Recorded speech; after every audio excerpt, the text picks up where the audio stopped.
하나님 말씀 보십니다. 여호수아 17장입니다. 14절부터 합독하십니다. 요셉 자손이 여호수아에게 말하여 이르되 여호와께서 지금까지 내게 복을 주심으로 내가 큰 민족이 되었거늘 당신이 나의 기업을 위하여 한 제비 한 분깃으로만 내게 주심이 어찌함이니까 하니 여호수아가 그들에게 이르되 내가 큰 민족이 되므로 에브라임 산지가 내게 너무 좁을진데 브리스 족속과 르바임 족속의 땅 삼림에 올라가서 스스로 개척하라 하니라. 요셉 자손이 이르되 그 산지는 우리에게 넉넉하지도 못하고 골짜기 땅에 거주하는 모든 가나안 족속에게는 베스안과 그 마을들에 거주하는 자이든지 이스라엘 골짜기에 거주하는 자이든지 다 철병거가 있나이다 하니 여호수아가 다시 요셉의 족속 곧 에브라임과 므낫세에게 말하여 이르되 너는 큰 민족이요 큰 권능이 있은즉 한 분깃만 가질 것이요 그 산지도 내 것이 되리니 비록 삼림이라도 내가 개척하라 그 끝까지 내 것이 되리라. 가나안 족속이 비록 철병거를 가졌고 강할지라도 내가 능히 그를 쫓아내리라 하였더라. 아멘. 하나님께서는 당신의 말씀대로 충성한 자에게 복을 주십니다. 믿습니까? 그런데 그 복을 받은 사람이 이미 받았든 앞으로 받을 것이든 그 자리에서 잘 간수해야지, 그렇지 않으면 전혀 엉뚱한 방향으로 흘러갑니다. 그것을 본문을 통해서 구체적인 사례를 보시고 어떻게 살 것인지, 신앙생활 할 것인지를 다시 한번 정리하는 시간 되시기를 바랍니다. 말씀을, 설교란 항상 성경의 내용을 그 시대의 언어로 증거하는 거기 때문에 이렇게 서론을 왜 이런 설교를 들어야 되는가, 스토리로 제가 계속 말씀을 하는데 이런 것이 여러분에게 도움이 되기를 바랍니다. 금년이 그 돈키호테 완간한 지가 400년이래요. 금년이. 그런데 돈키호테가 그 1권만 있는 줄 알았더니 전권만 있는 줄 알았더니 후권이 있더라고요. 후편이 있더라고요. 그 후편을 최근에 번역했다는 기사를 보고 제가 돈키호테에 대한 전체적인 이미지가 굉장히 잘못됐었구나, 그런 것을 깨달았어요. 대충 1권의 내용은 그 라만차라고 하는 곳에서 그 늙은 시골에 우리말로 말하면 양반이 살고 있었죠. 늙고 백상마른. 그분을 그림으로 그려낸 걸 보니까 진짜 뼈만 있고 코는 날카롭게 이렇게 그렸더라고요. 근데 그 당시 유행하던 기사도 책을 열심히 읽어요. 근데 요즘은 도서관에서 얼마든지 그냥 빌릴 수 있는데 그때는 그러지 않았나 봐요. 그러니까 전답을 팔아서 기사도 책을 읽는 거예요. 그러다가 기사도 내용 중에서 기사가 정의를 위해서 싸움을 이렇게 걸 때 그런 문장에 막 흥분하고 감동하고, 또 그러다가 또 모르는 내용이 있으면 며칠씩 고민도 하고, 그러면서 제대로 잠을 못 자다가 약간 정신이 우리말로 맛이 가게 됩니다. 자기 현재 상황을 잃어버리고 자기가 세상을 정의롭게 악을 소탕하겠다는 기사의 마음을 갖죠. 그러면서 자기 집에 있는 조상이 쓰시던 투구와 갑옷을 수리해요. 물론 투구와 갑옷은 녹이 쓸고 곰팡이가 있었는데 그걸 다 수리한 다음에 창으로 천하의 제일로 강한 투구라 찔러도 아무렇지 않을 거야. 그런데 팍 찔르니까 팍 무너지죠. 다시 수리해놓고 이제는 그렇게 해보지 않으면서 착각하죠. 스스로 세상에서 제일로 강한 것이다, 강한 투구다. 그리고 비실비실한 것을 말을 노신한테라고 하는 명마 이름을 붙여주고 근처에 사는 고지식한 농부 산초에게 성의 영주를 삼도록 해주겠다고 유혹을 해서 종자를 삼죠. 그리고 시골 처녀에게 자기 자신이 충성을 바칠 공주라고 그 처녀를 이렇게 생각을 하고 이름을 돌시내로 붙입니다. 계속해서 이제 웃기는 일들을 계속 벌리는데 그 한 가지만 사례만 말씀드리면 풍차가 이렇게 돌아가는 걸 보고 산초여 저쪽을 보라. 서든하니 그보다 훨씬 많은 흉악한 거인들이 버티고 서 있다. 나는 저놈들과 싸워 다 죽인 후에 거기서든 전리품으로 일약 거부가 된단 말이야. 이것이야말로 정의의 전투, 이 지구상에 널려있는 악의 씨를 근절시키는 것만이 하나님에 대한 위대한 봉사일 것이다. 그렇게 말하자 현실주의자 산초는 아니요 거인이라니요, 거인이 어디가 있어요, 풍차예요 풍차. 그러자 어쨌든 악인이라고 하면서 창을 들고 풍차에 달려 들어가는데 마침 그때 바람에 불어서 풍차가 돌아가니까 나둔 거 그렇지죠. 이런 식의 이제 그래서 현실은 이런데 높은 이상을 바라보는 그런 사람을 향하여 돈키호테라고 그러죠. 근데 이 돈키호테가 성경 다음으로 많은 언어로 번역됐다고 하더라고요. 그리고 근대 소설의 시작이라고 그러고요. 대단한 그런 가치가 있대요. 그래서 제가 다시 그 2편을 읽어봤는데 정말 그럴 가치가 있다고 생각했어요. 그런데 그리고 전체적인 돈키호테에 대한 이미지가 잘못됐다는 생각을 했고요. 1편이 인기를 끈 다음에 그 돈키호테의 소설의 주인공들이 막 되고 싶어 해요. 그 모험담의 주인공으로 자기가 등장하고 싶어 하는 거예요. 그러니까 정말 누가 미친 사람인가, 돈키호테가 미쳤는지 그런 사람들이 미쳤는지 거기서부터 혼동이 되더라고요. 전편에서는 양떼를 군대로 착각하고 싸웠지만 후편에서는 사자들과 말하자면 광기로 정신 나가서가 아니라 용기로 싸우고요. 전편에서는 양들을 군대로 착각하고 싸웠지만 후편에서는 그런 거 하지 않아요. 그리고 전편에서는 주막을 성으로 봤는데 그러지도 않고요. 시골 안악을 공주로 보지도 않습니다. 제정신이 있는데 용기가 있다는 말이죠. 명대사 하나만 소개하면 산초가 이제 어느 성을 다스려요. 그런데 어느 날 밤에 공격을 받습니다.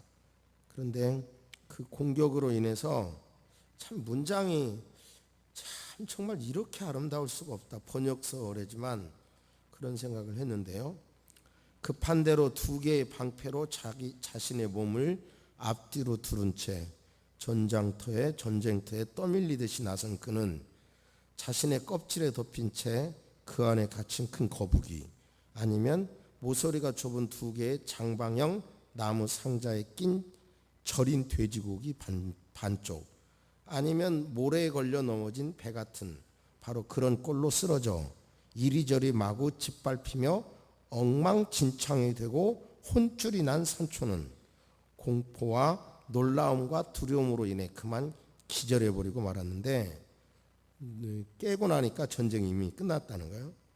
그래서 이제 산초는 나름대로 성을 잘 통치하다가 이제 떠나겠다는 거예요. 그 떠나겠다는 말만 소개하면 여러분 길을 비켜주시오. 그리고 내가 옛날에 자유로운 몸으로 돌아가도록 놔두시오. 현재 이 죽음과 같은 생활에서 되살아나도록 지난 삶을 찾으려 가게 해주시오. 나는 통치자가 되려고 태어난 사람이 아니라오.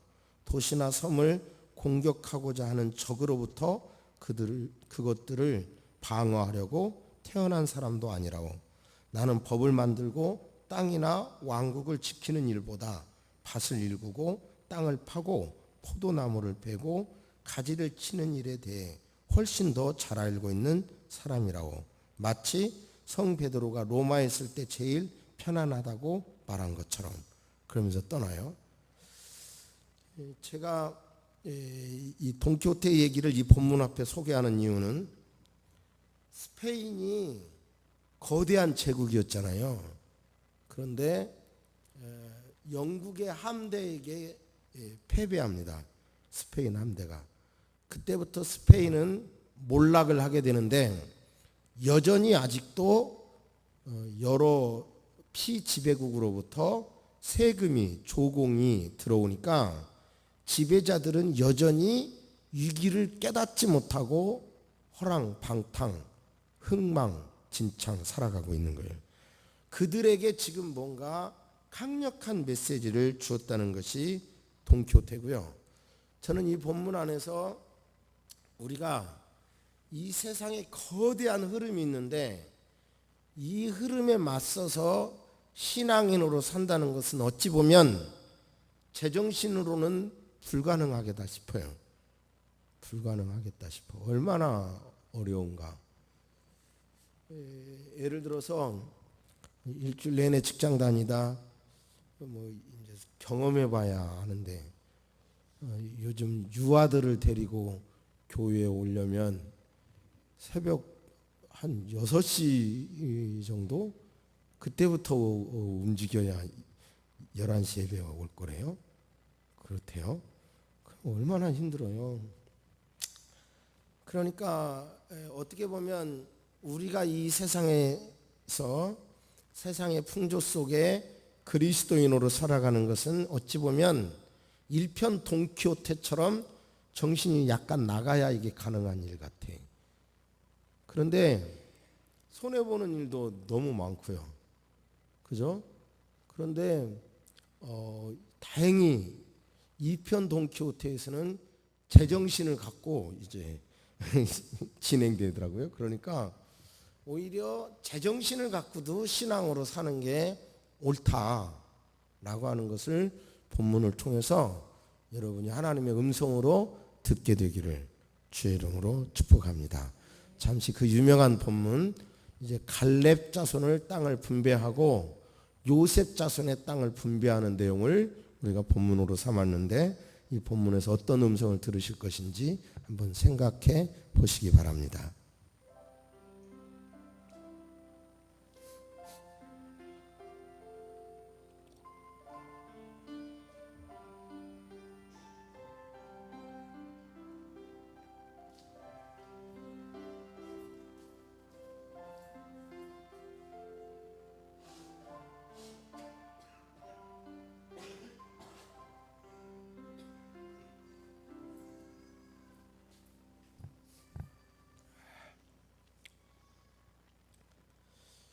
요셉 16장 1절에 보면 요셉 자손의 땅을 이제 분배하는 내용이 나옵니다. 1절 보면 요셉 자손이 제비 뽑은 것은 어쩌고 저쩌고 땅이 쭉 나옵니다. 그 땅을 이제 보면 좀 정리를 해봅니다. 야곱의 12아들이 12지파가 되잖아요. 그런데 정확히 말하면 땅 분배는 13지파예요. 왜 그런지 아세요? 요셉에게 두 아들이 있죠. 두 아들. 므낫세와 에브라임. 요셉에게는 그동안 끼친 공로를 인정해가지고 므낫세와 에브라임 둘에게 두 몫을 주는 겁니다. 두 몫을. 그 대신 레위 지파에게는 땅을 안 주니까 도로 12지파로 나눴죠. 그런데 이 므낫세 지판, 르우벤, 갓 그리고 므낫세 지파에서 절반은 요단 동편 땅을 주었고 또 그 다음에 요단을 건너서 서편 땅에서도 바로 땅을 므낫세에게 줍니다. 므낫세에게. 그리고 에브라임에게도 주고. 그런데 이제 우리가 읽은 본문은 땅이 작다고 말하는 거예요. 한번 땅을 확인해 보겠습니다. 일부러 흑백으로 했는데요. 저쪽을 보여줄 수 있나요? 이쪽에 오른쪽에 보여줄 수 없죠. 그쪽이 므낫세 땅. 그렇죠. 므낫세. 그리고 또 이쪽 건너와서 요단 건너 쪽도 또 중간에 므낫세가 있죠. 그리고 그 아래 에브라임이 있죠. 그러면 대충 그 땅만 이렇게 봐봐요. 거의 반절 되잖아요. 요셉 지파가 거의 반절, 쉽게 보면 그 정도 커요. 저를 보십니다. 저도 지도로 볼 때는 이렇게 큰지 몰랐어요. 지도로 보기 전까지는. 이렇게 많이 받았는데 조금 이제 좀 배경을 설명하면 므낫세가 형이죠. 그래서 민수기에 보면 5만 2천 명을 계수합니다. 그리고 에브라임은 3만 2천 명인데 바로 어긋맞게 축복을 하죠. 그러자 어떻게 바뀌느냐면 에브라임은 만만이요 므낫세는 천천이다 그러면서 둘째가 축복받은 둘째가 바로 더 강한 민족이 됩니다. 여기서 우리가 알 수 있는 것은 축복을 받는다는 게 즉 부족하지만 목회자에게 부족하지만 부모에게 이렇게 축복을 받는다는 게 얼마나 그 능력이 있는 것인지 참 뼈저리게 우리는 성경을 볼 때 알아야 돼요. 그 말씀대로 이렇게 요셉 지파가 충성을 다함에 그리고 말씀드린 대로 두 몫을 주었잖아요. 그런데 여호수아에게 와서 한 소리가 뭐냐면 지금 읽은 말씀 다시 보시면 14절 요셉 자손이 여호수아에게 말합니다. 그래서 큰 민족이 되었다. 그러면서 당신이 나의 기업을 위하여 한 제비 한 분깃만 내게 주시면 어찌함이니까 이렇게 말하죠. 그러자 여호수아가 그들에게 이르되 15절 내가 큰 민족이 되므로 에브라임 산지가 내게 너무 좁을진데 브리스 족속과 르바임 족속의 땅 삼림에 올라가서 스스로 개척하라 하니라. 그러자 요셉 자손이 이르되 그 산지는요 우리에게 넉넉하지도 못하고요 골짜기 땅에 거주하는 가나안 족속 베스안과 그 마을에 거주하는 자들이든지 이스라엘 골짜기에 거주하는 자든지 다 철병거가 있어요. 강해요. 강해. 그러자 여호수아가 다시 요셉 족속 곧 에브라임과 므낫세에게 말하여 이르되 너는 큰 민족이요 큰 권능이 있은즉 한 분깃만 가질 것이 아니라 그 산지도 내 것이 되리니 비록 삼림이라도 내가 개척하라. 그 끝까지 내 것이 되리라. 가나안 족속이 비록 철병거를 가졌고 강할지라도 내가 능히 그를 쫓아내리라. 축복하죠. 저를 보세요. 지난주에 갈렙이 유다 족속이 정확히 보면 여호수아의 레임덕이 왔을 때 이제 서로 눈치를 보고 있을 때 갈렙이 가장 공격하기 어려운 저 아낙 자손이 있는 땅을 내게 주세요 그러잖아요. 이 산지를 내게 주세요. 그거는 땅을 갖기 위했다는 것보다 문제를 여호수아의 문제나 민족의 문제를 풀어주는 게 정말 우선이에요. 근데 여기는 분명히 땅을 보셨잖아요. 나라의 절반 가까이 받았잖아요. 므낫세 지파와 에브라임 지파를 합해보니까 거의 땅의 절반을 받았는데도 아직도 땅을 더 달라는 거예요. 그리고 그들은 철병거를 가졌으니 우리가 점령하기가 힘든 땅입니다. 이렇게 부정적으로 하는 거예요.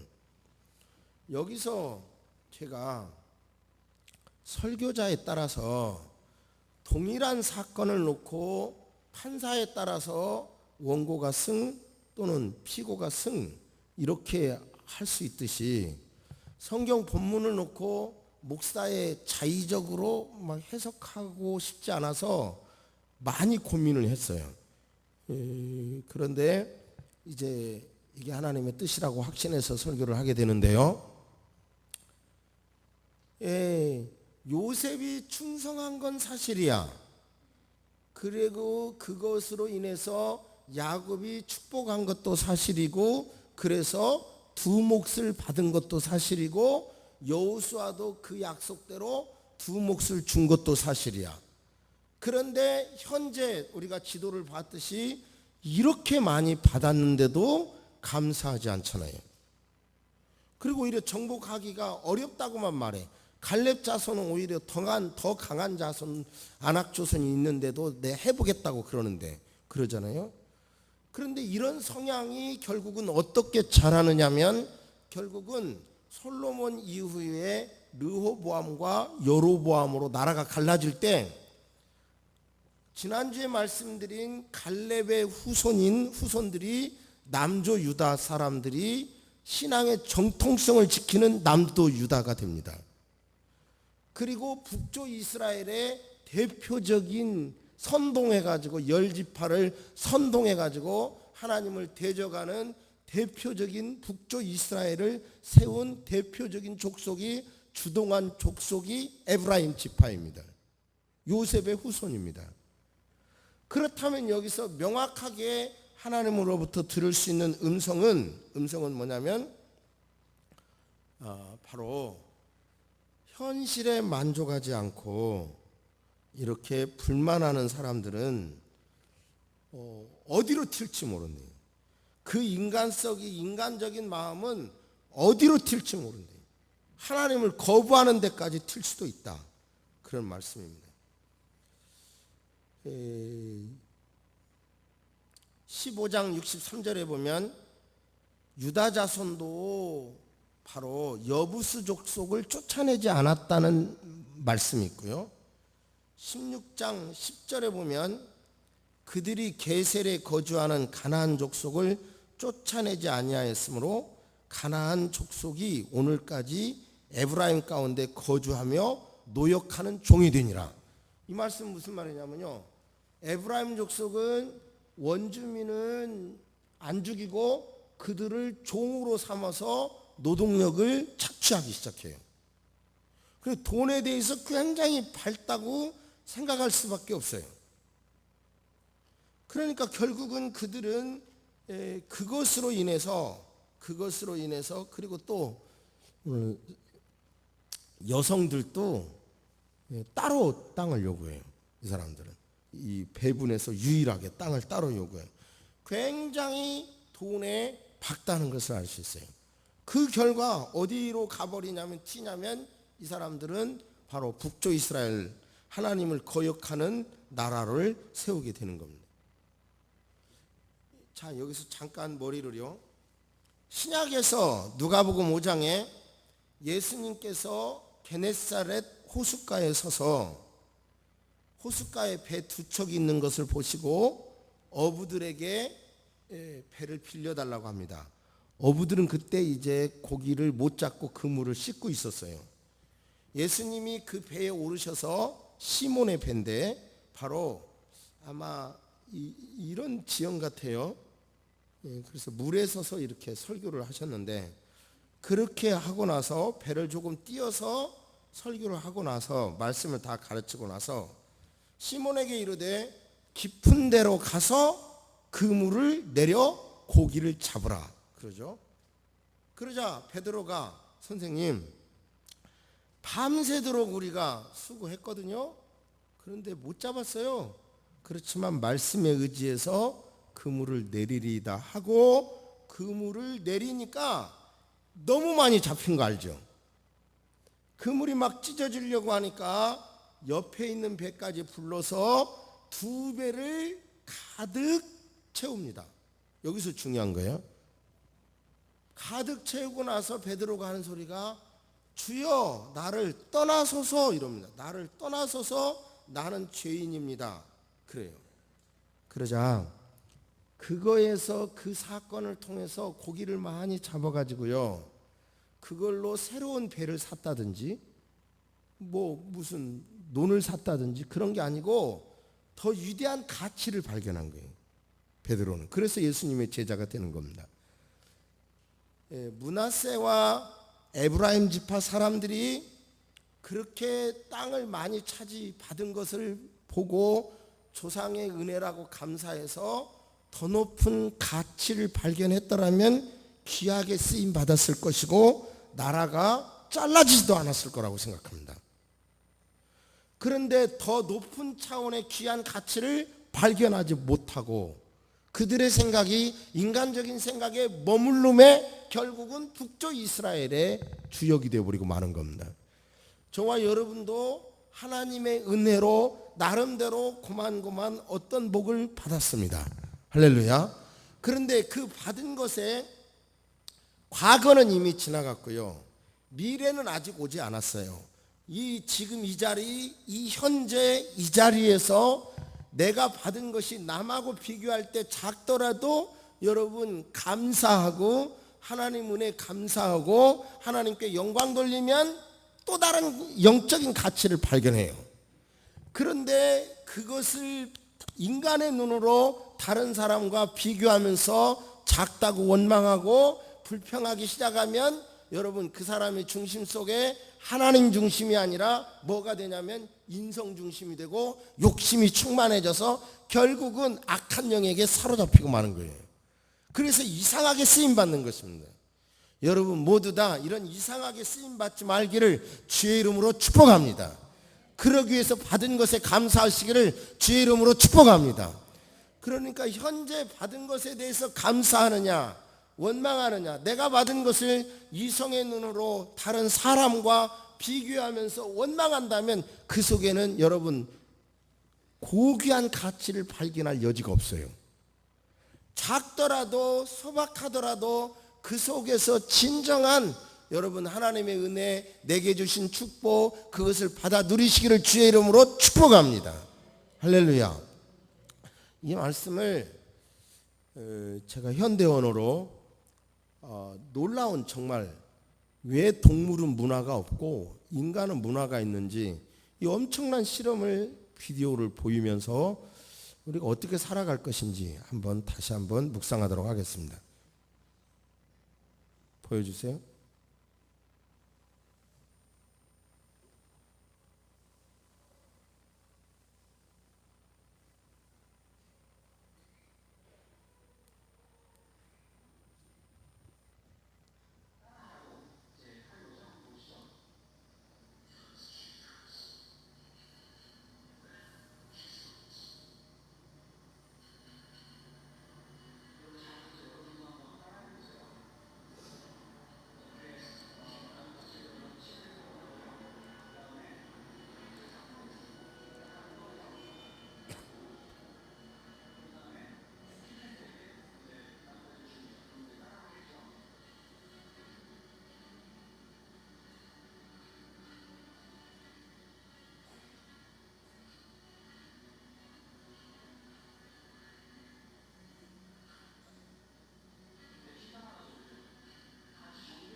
침팬지가 따라하고 있어요.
자, 거기까지요. 이게 굉장한 아주 충격적인 실험인데요. 무슨 내용이냐면 동물이 문화가 있냐 없냐, 동물에게 문화가 있냐 없냐, 동물에게 언어가 있을까 없을까, 자기들 나름대로 그것에 대한 실험인데요. 결국은 아까 강의한 분도 서울대 교수인데, 동물도 결국은 언어는 있다, 그런데 문화는 없다. 그러면 왜 침팬지에게도 나름대로 IQ가 있는데 침팬지는 문화를 못 만들고 인간은 문화를 만들어서 계속 발전할 수 있느냐, 이 말이에요. 근데요, 침팬지를 보니까 처음에 어두운 색으로 했을 때는 사람이 하는 대로 따라서 해. 그래가지고 밑에서 꺼내. 그 다음에 밀어낼 거 밀어내고 위에서 이렇게 하는 거. 그런데 나중에 투명한 걸 보니까 침팬지의 문화는 뚝 보니까 IQ로 보니까 바로 꺼낼 수 있거든요. 그 복잡한 거 이런 거 밀고 이런 거 안 해도. 그러니까 바로 꺼내더라는 거예요. 근데 인간은, 어린아이는 아까 한 대로 위에서 막 이렇게 하고 그러고 있잖아요, 지금. 그러면서 이 세계 학회에서 정리하기를, 동물은 문화가 없다. 문화가 없는 이유는 결과만, 요렇게 꺼내면 되네, 요것만 보기 때문에 그런 거예요.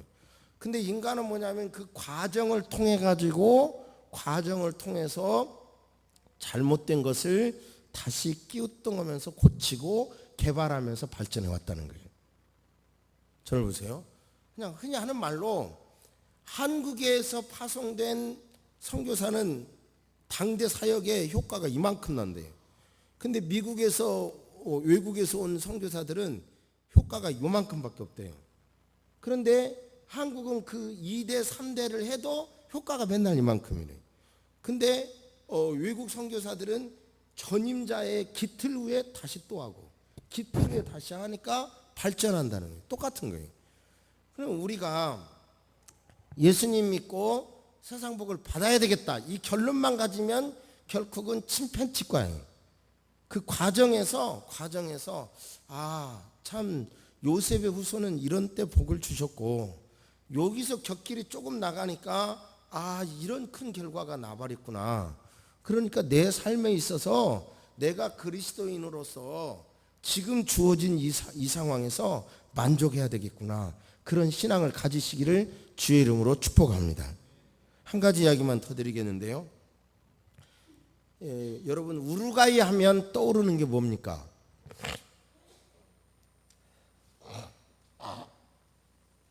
저는 우루과이 그러면 우루과이 라운드, 그 다음에 축구 잘하는 나라 브라질, 아르헨티나 중간에 있어서 남미, 그 다음에 또 그런 건 또 기억도 잘해. 핵이빨을 가진 축구 선수가 있는 나라, 한번 무릎 뜯은 적 있잖아요. 그런 것만 떠오르더라고요. 근데 요즘 우루과이인들가 세계인의 이목을 끌고 있습니다. 그게 뭐냐면요, 민주주의를 하면서도 그 중남미 쪽이 지금 경제가 휘청하고 굉장히 어려운데도 이 우루과이는요, 지금 매년 5% 이상 성장을 10년째 계속하고 있다고 그래요. 그리고요, 우리나라도 번역됐는데 세상에서 가장 가난한 대통령이라고 하는 무이카라고 하는 대통령이 우리나라에 홍길동 같이 의적 활동을 하다가 감옥 생활 13년을 했고, 그 중에서 7년은 독방을 썼다고 그래요. 그 사람이 나와서 이제 대통령이 되게 되는데요. 대통령궁에서 약 자동차로 30분 거리에 떨어진 낡은 농가주택에서 살았더라고요. 근데 대통령이 된 다음에도 그 집에서 출퇴근해요. 그리고 대통령궁은 노숙자한테 줘. 그래서 진짜 살았나 했더니 다 조사해보니까 살지는 않았더라고요. 노숙자가 가면 어떻게 살겠어? 그리고 자기 월급의 90%를 기부해버려요. 그리고 그냥 이런 건 나한테 써먹지 말고요, 자동차를 28년 된 걸 계속 타. 그러면서요, 퇴임할 때 지지율이 몇 프로냐면 65%. 허름한 농가에서 농사 지으면서 그냥 살아가요. 한쪽 다리 잃은 강아지와 함께 살아가. 고등학교 졸업장도 없는 이 사람이 경청을 일단 했다는 거고요.